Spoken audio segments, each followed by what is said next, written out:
สบายดีพี่น้องทีนี้ข้าน้อยมีโอกาสได้มาเที่ยวสวนดอกไม้เนาะสิทายสวนดอกไม้กำลังงามๆชื่อว่า Wood Lake Botanical Garden in the city of Wood Lake, California.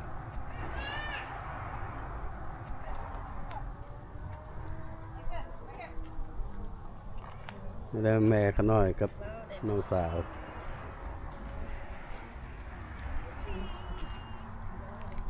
มื้อนี้เดือน3เนาะอยู่รัฐแคลิฟอร์เนียอากาศพอดี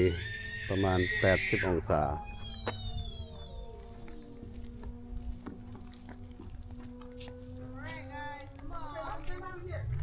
ได้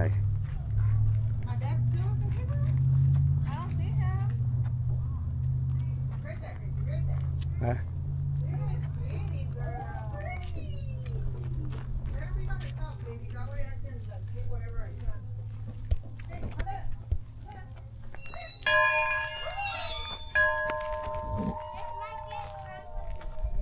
นี่เป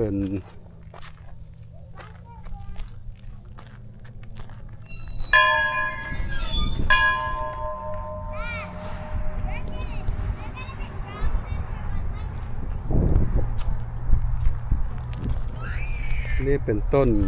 กุหลาบยังบ่ทันมีดอกเถื่อโอ้ดอกไม้มันงาม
ฤดูใบไม้โป่ง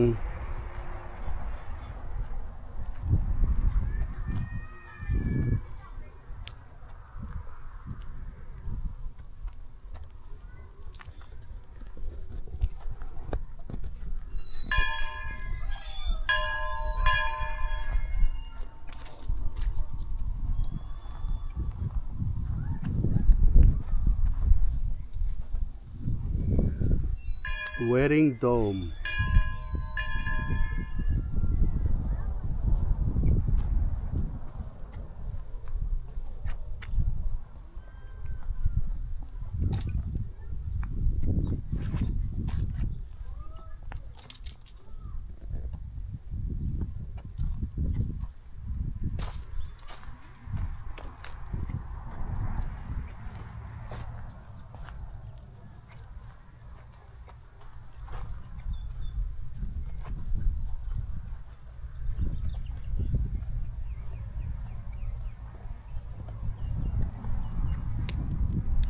อันนี้มันต้น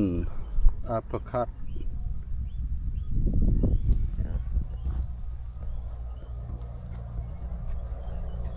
อันนี้ก็แม่นต้นเชอรี่เนาะ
นี่แม่นรูปภาพที่ว่าคนเขาเจ้ามาเฮ็ดสวนนี่เนาะมาดูแลสวน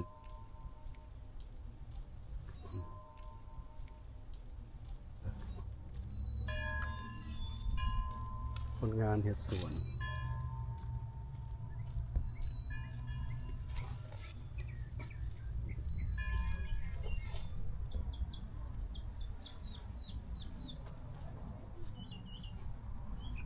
di casa es tu casa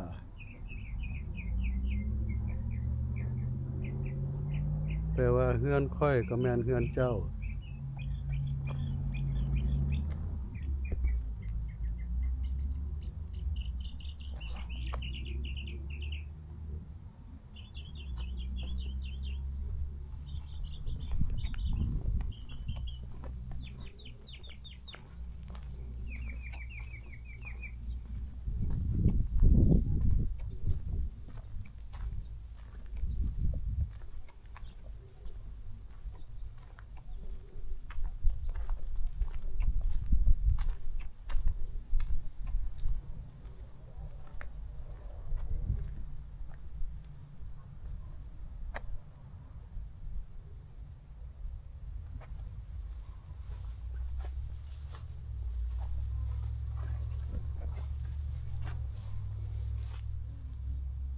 สตรอเบอรี่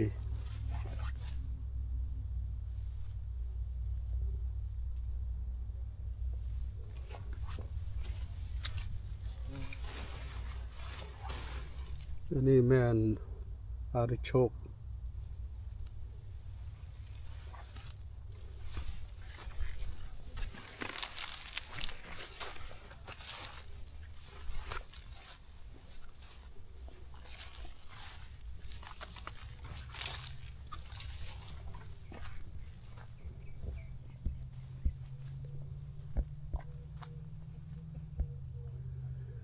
ต้นมะเกี้ยงโอ้ยังมีมะเกี้ยงหลายอยู่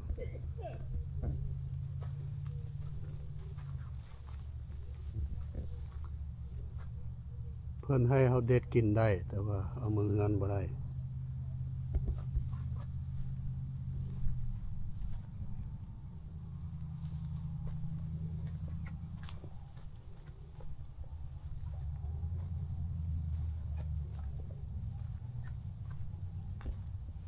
มะนาวก็หลายมื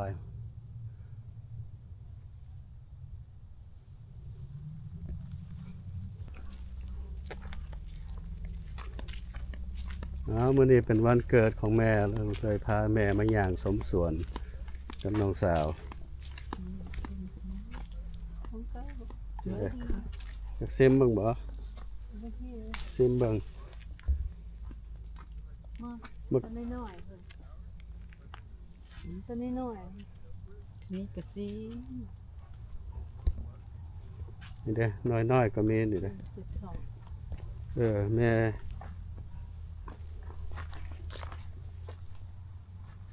โอ้มะแกงนี่คือสิแซ่บปิดมาซิมเบิ่งจักหน่อย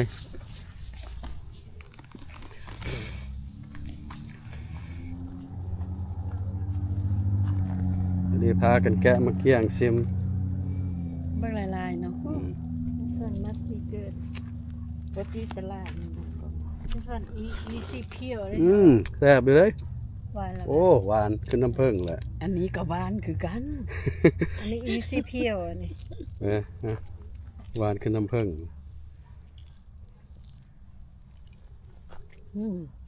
บ่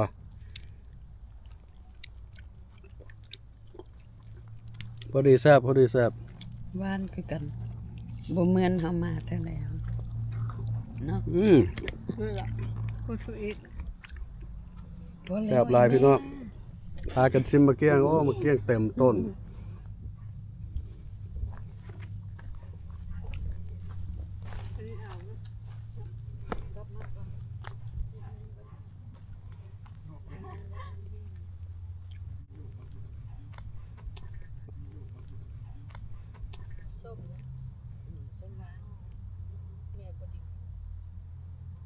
กินไปกินตัวนี้เอา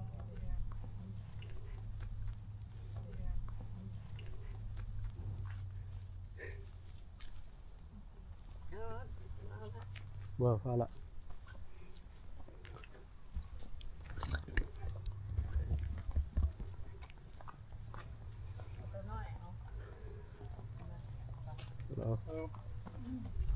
Sweet, huh? Very sweet. Wow, like it. โอ้มันอันนี้มันมีซื้อใน Okay. ออน All right, thank you guys. Have a good day. บาย Bye. ตัวนี้อีแม่บ่ได้กิน โอ้อันนี้คือมะเกี้ยงน้อยนะ ก็คืออยู่เฮือนอีเดียวนี่ คือเขาเจ้าเอิ้นอีหยังเนาะ มันเป็นยาได้ก่อน ในออส เขาเจ้าเอิ้นอีหยังซื้อคำขวด เด็ดปากทวีกันทวีปลูกอยู่ ไปแทบหลาย มีหวาน ไม่ต้องเอาเขียวด้วยเขียวยังส้มอยู่ อันมากอันนี้เขาเจ้าว่าอันให้กินทั้งเปลือกเนาะ กินเป็นยาได้ก่อน เขาเจ้ากินทั้งเปลือกทั้งแก่นมันแบบ เปลือกมันหวานแต่คันเฮาปอกเปลือกแล้วบ่แซ่บไปเบิ่งอึ้ง แม่มันต้องกินอันนี้ นี่อันดิบก็มี อันเด็ดส้ม มีหลายฮะ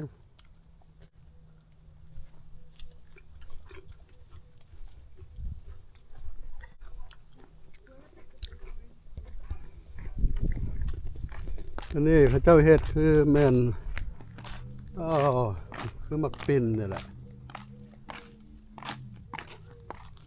เครื่องผัดลมเนาะ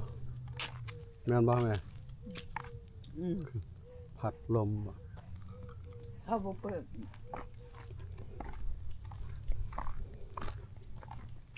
เอา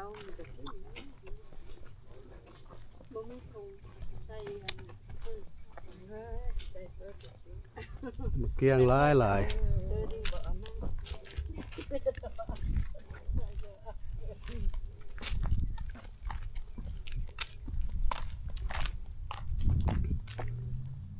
เก็บใส่ เต็มมือแล้วก็แล้ว อันนี้แม่น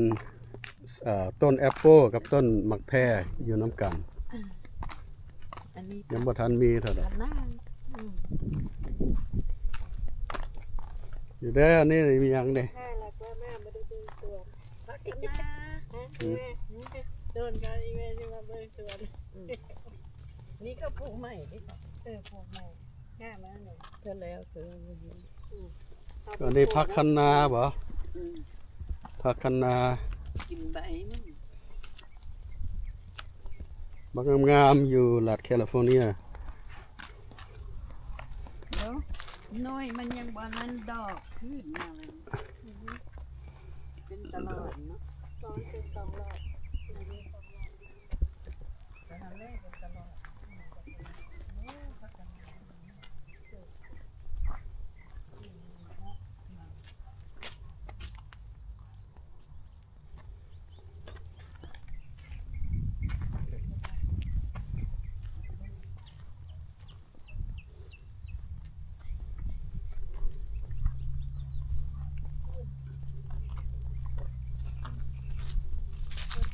แค่เบ็ด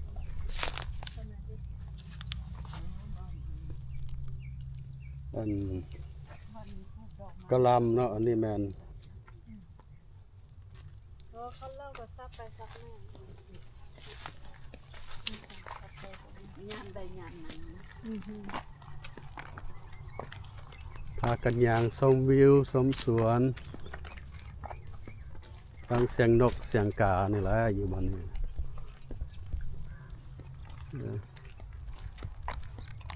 ใบไม้หักกระโปรงประมาณเดือน4เดือน5นี่แหละมีหน่วย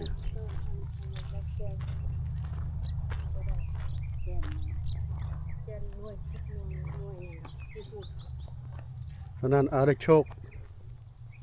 อาดิโชคกั อือหือเบิ่งบ่ ดอกมันหันตัวขาว ขาไปเบิ่งนะมันมีอหย่างมาเอาให้แม่ไปเบิ่งเราอยากเบิ่งมันมีอหย่าง ๆอันต้นที่หูดอันเป็นน้อยยอดมันนี้ก็กินคอนยอดมันนี้ก็ ตีกินแซ่บแซ่บ กระแซบแล้วเข้าเอาไปลวก บ่ทัน อันนี้ต้นอาริโชกแต่ว่าภาษาลาวเขาบ่ฮู้ว่าแม่นอีหยัง บ่เลย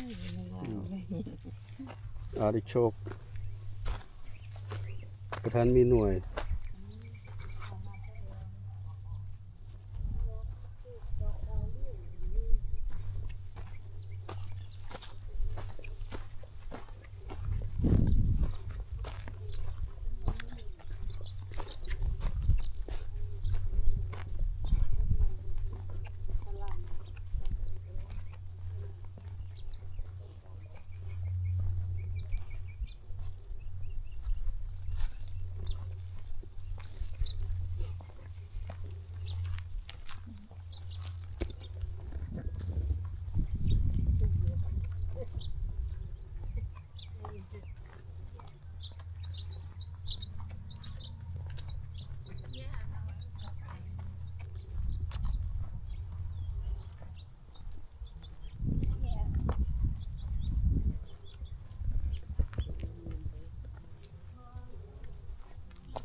อ้าว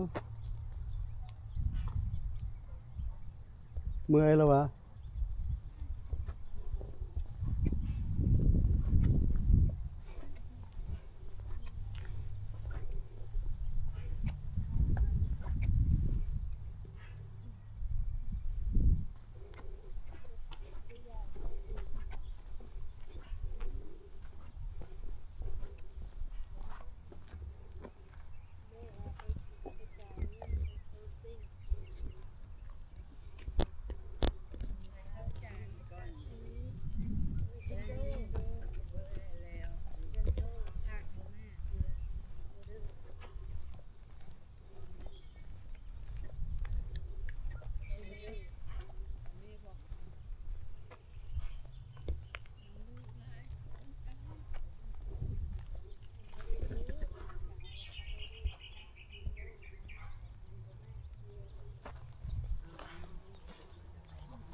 คือสิแม่นเฮือนนกคนเขาเจ้ามาสร้างเฮือนนกไว้เทิง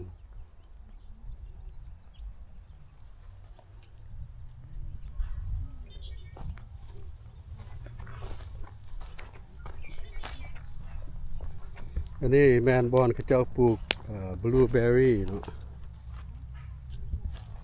บลูเบอร์รี่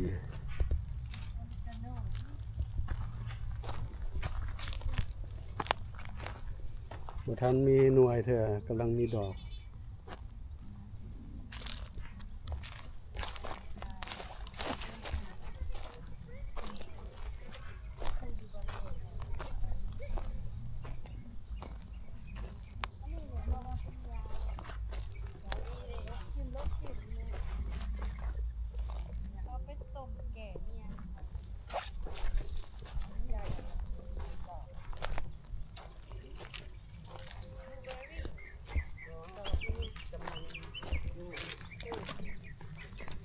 ใส่บลูเบอร์รี่อ๋อ So here, all this. โอเคอันนี้ก็แม่นบลูเบอร์รี่หลายยังบ่ทันเป็นนั่นแหละ Yeah. เดือน8เดือน9คนละสิได้กิน Oh, เดือน5บ่ Over here, blueberry. มันเขียนว่าบลูเบอร์รี่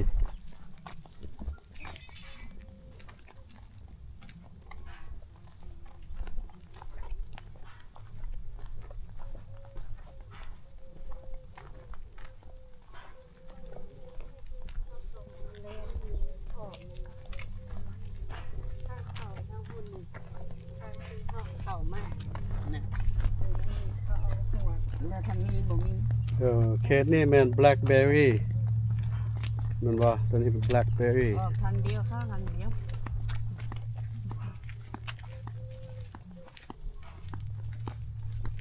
อันอยู่เบื้องนั้นหมดนานเนาะ ไปย่างไปสุดคุณ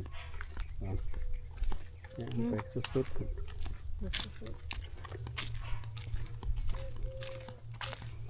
นี่เลย เดี๋ยวมักปิดนี่ไปให้ อันนี้แมนฟิก เข้ามาแกล้ง ต้นมักเดือ ให้ กับ ความ ฟิกแอนด์พอม e กร n a t e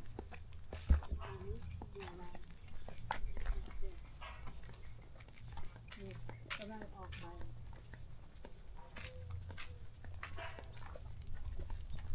เดือนหกเดือนเจ็ดเดือนแปดไปกิน วันนี้เขาเอาออกไปไม่ถึง แล้วก็เปลี่ยนมาที่เดิมว่าได้ทำ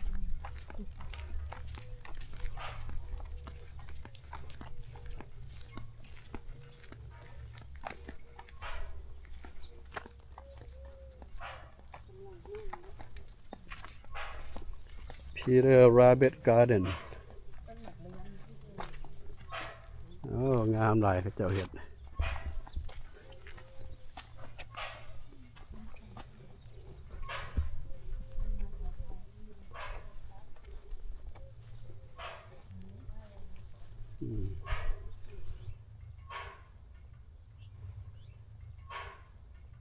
อันนี้แม่นเฮือนมะเก๋กว่า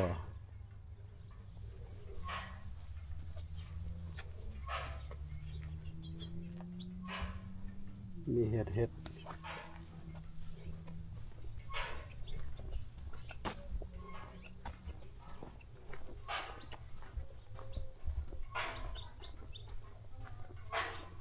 โอ้ดอกไม้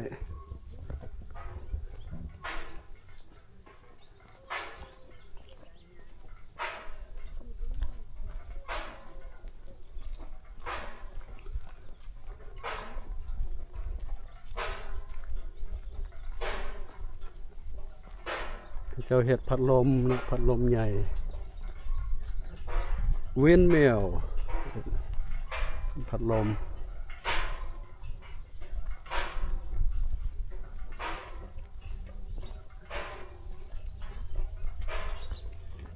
อันนี้เป็น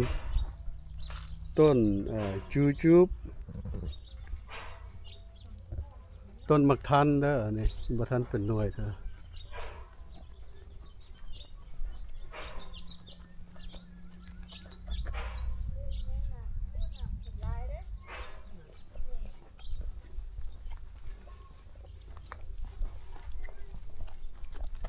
มีอย่างอยู่ทั้งพ้น น้ โอ้ ำเป็นน้อง นี่ต้นมักแอปเปิลนี่เป็นหากับเป็นดอก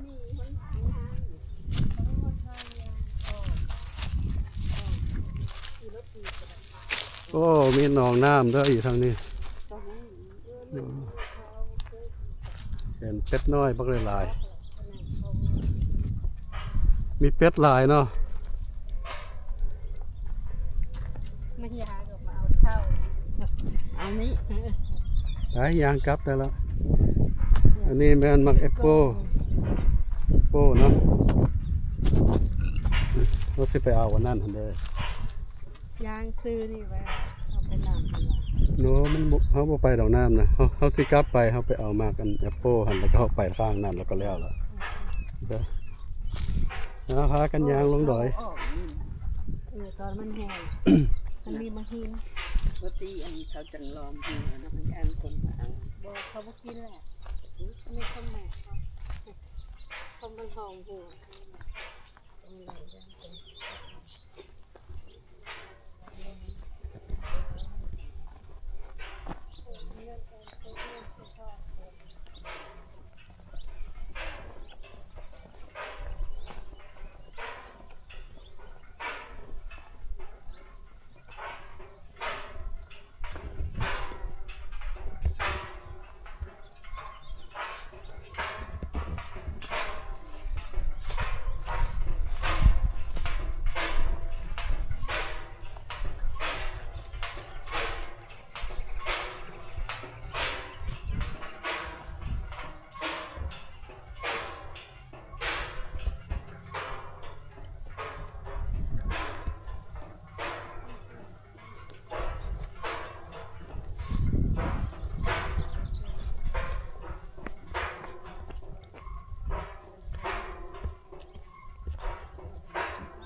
โอ้ต้นไม้งามหลาย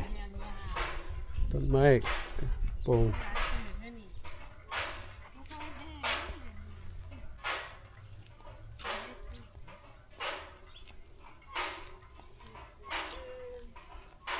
งามเนาะ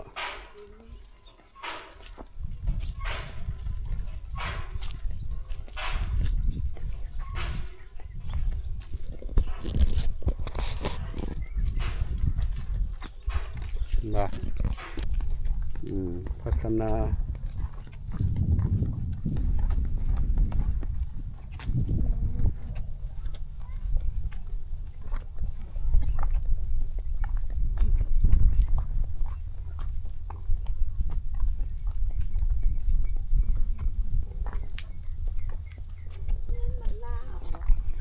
บ่แม่นมักนาวมักเกี้ยง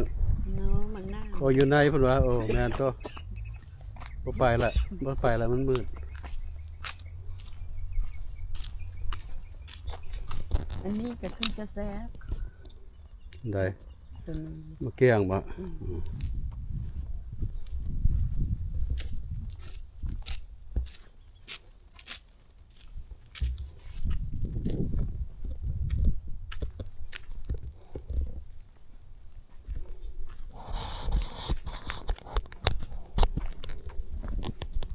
Hello.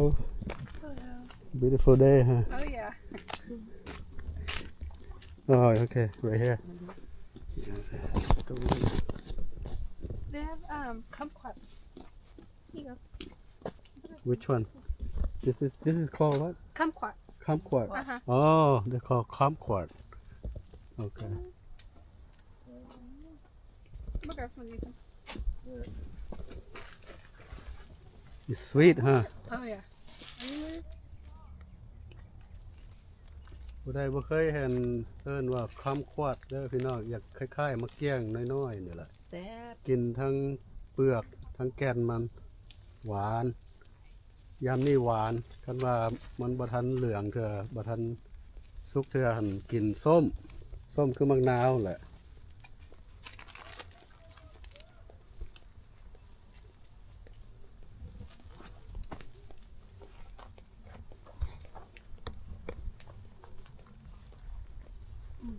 นี่แม่นมะเกี้ยงก็หวานแล้วดูนี่นะ You totally.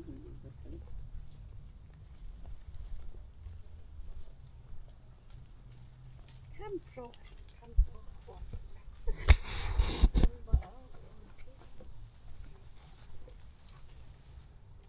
เราเคยเขาบ่มา ทั้งนี้บักหลายๆนี่ Turnก็บ่ฮอด เหลืออยู่ทางเพศเด้อหน่วยงามเด้อโอ้สวยมะเกี้ยงน้อย คำขวดบ่ฮู้ว่าไทยบ้านเฮาเอิ้นอีหยังมากันนี่คือสิแม่นมาแต่เมืองจีนเนาะหรือว่าญี่ปุ่นนี่แหละบ่แม่นดอก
โอ้ดอกไม้งาม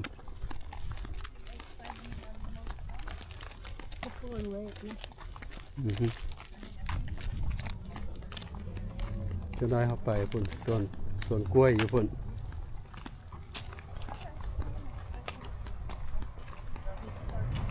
งามเช็คเข้าไปก่อนบ่ไปกัน โอเคก็ส่วนเอาไปนี่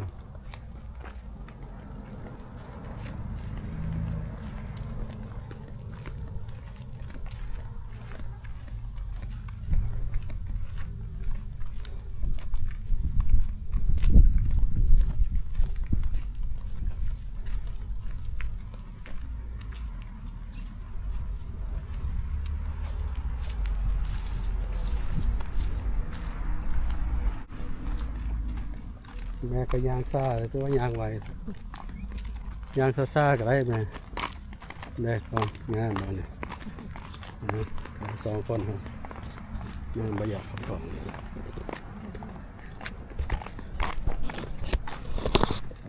สองไอ้น้อง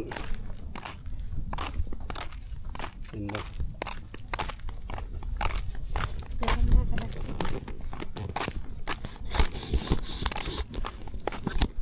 ย่างไปส้มอันกล้วยอันฟาร์มกล้วยแล้วก็เมื่อโอ้นี่งามตัวอันนี้สีอย่างนี้เพอร์โป้บ่ลาเวนเดอร์บ่สีชมพูเนาะ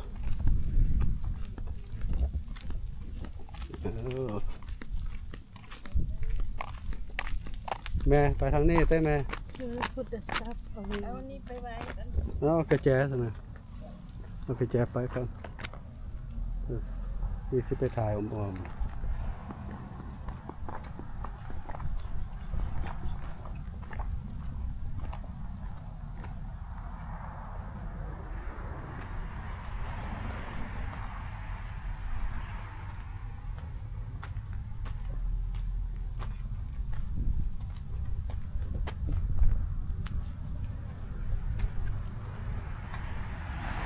Tropical Garden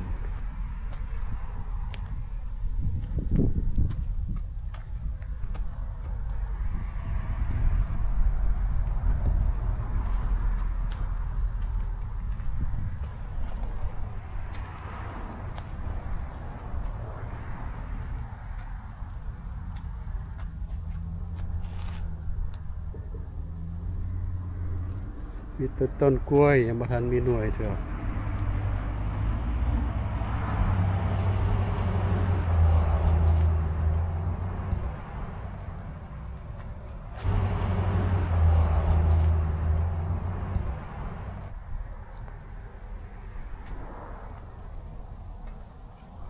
กล้วยไทยกล้วยน้ำว้า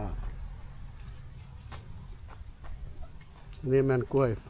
ฝรั่ง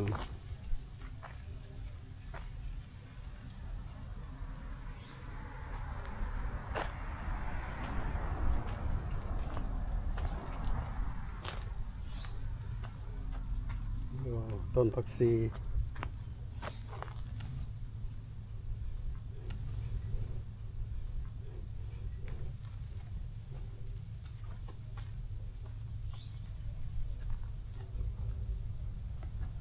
ต้นสีดา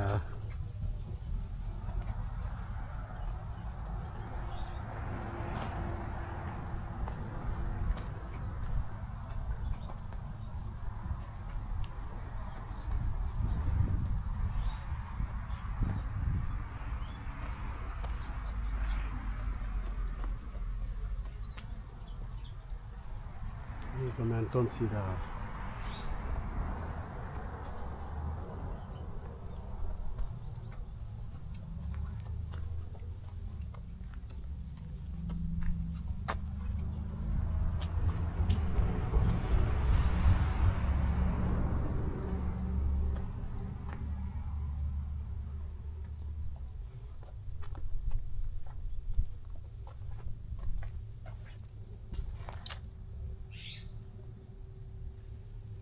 เพิ่นปลูกดอกไม้แล้วก็ใส่ตะกร้าแล้วก็ห้อย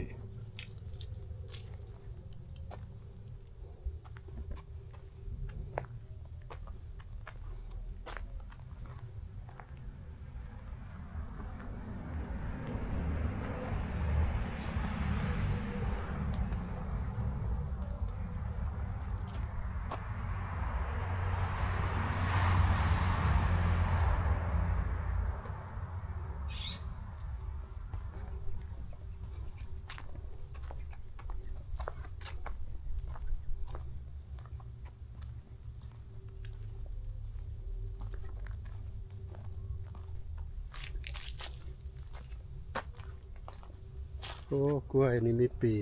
มีกล้วยแล้วเด้ออันนี้มันต้นลำไยเด้อนี่นะ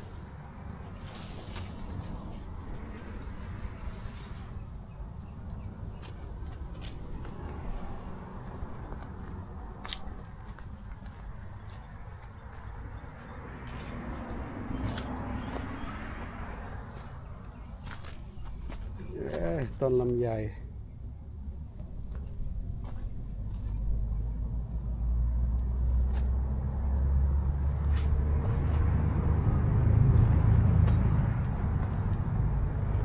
ต้นมะม่วงบ่ทันมีหน่วยโอ้บ่ทันมีหน่วยมีแต่ต้น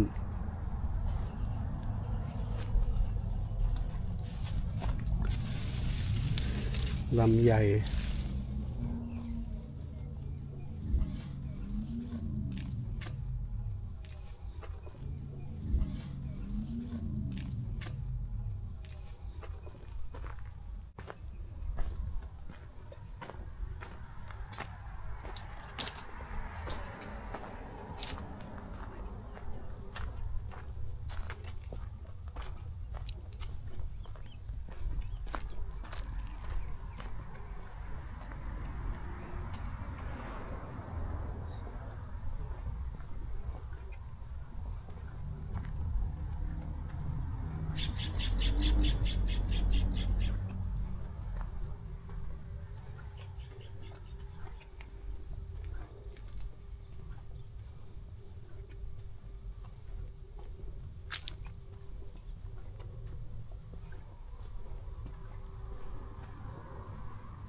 ต้นมะเกี้ยงก็เป็นนี่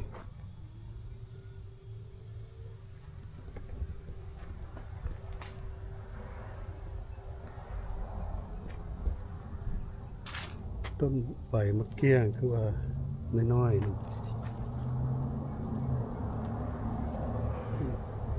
เคยเห็น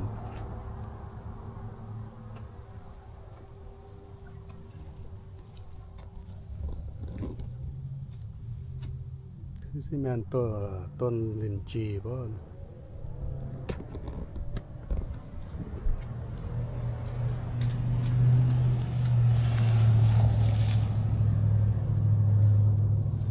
หรือว่าลำไย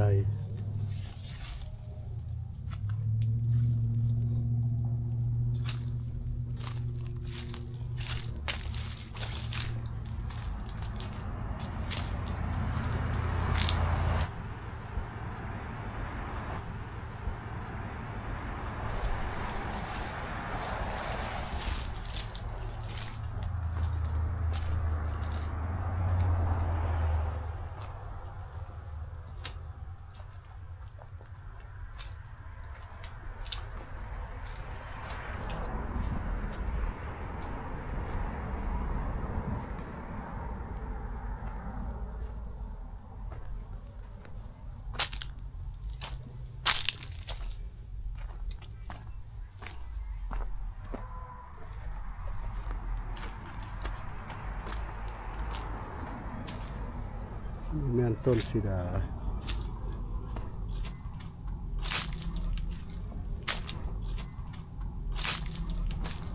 อันนี้จำปาต้นจำปา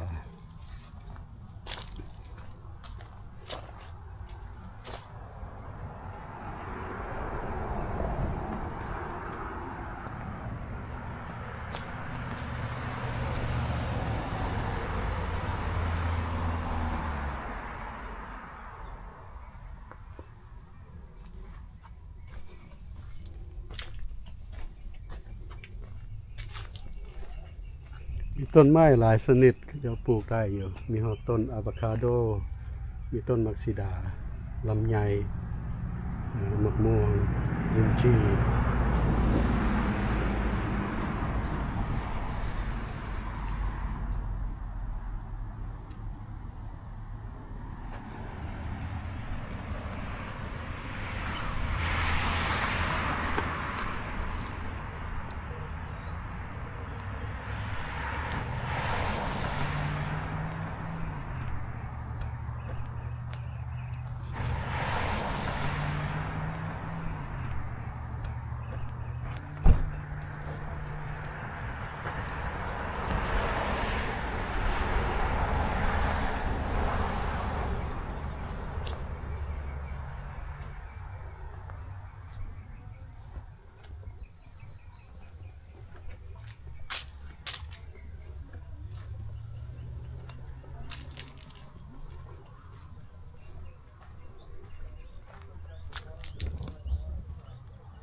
ฟาร์มกล้วย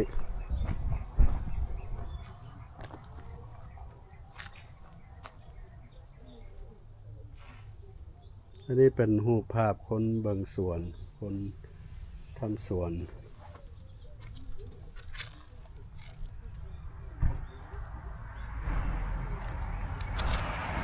วอลเทียร์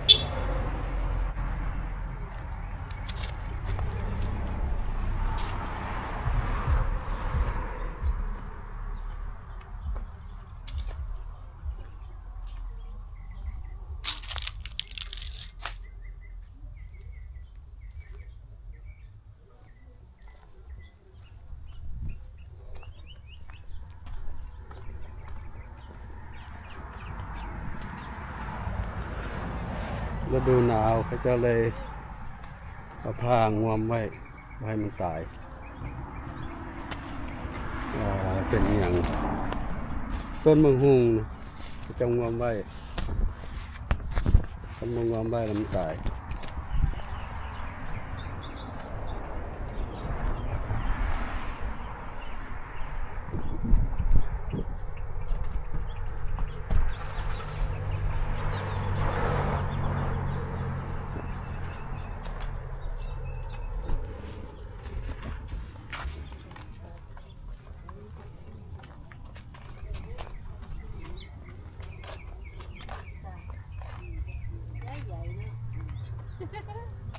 ไม่ยังนะ ผักชีใหญ่เดียวมันมากล้วยบ่มีแล้วนะ ไป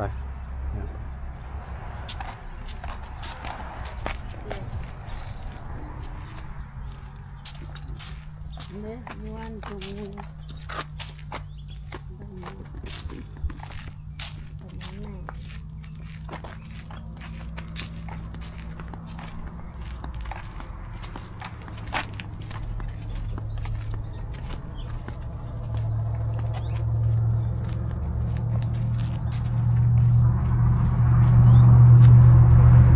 อันนี้หอมเตยปะ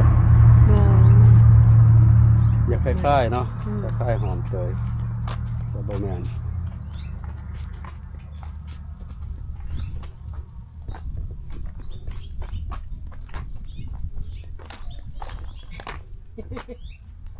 เมื่อยแล้วปะ ไปอยู่หันเขาไปนั่งอยู่เห็น3 คน พักผ่อน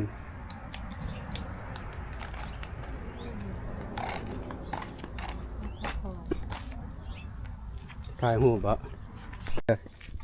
เอาไปยังต่อ ยังต่อ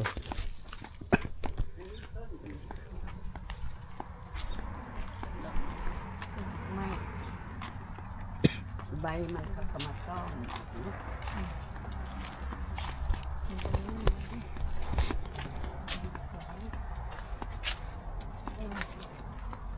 ถ้าเป็นสวนเฮาก็คือดีเนาะก่อน your farm this is your garden flower bed ก็เขาเจ้าอันมันตะกี้มันเป็นอันเตียงน้อยแล้วเขาเจ้าเอามาเป็นบอนปลูกอันน่ะดอกไม้เนาะเป็นกระถางปลูกดอกไม้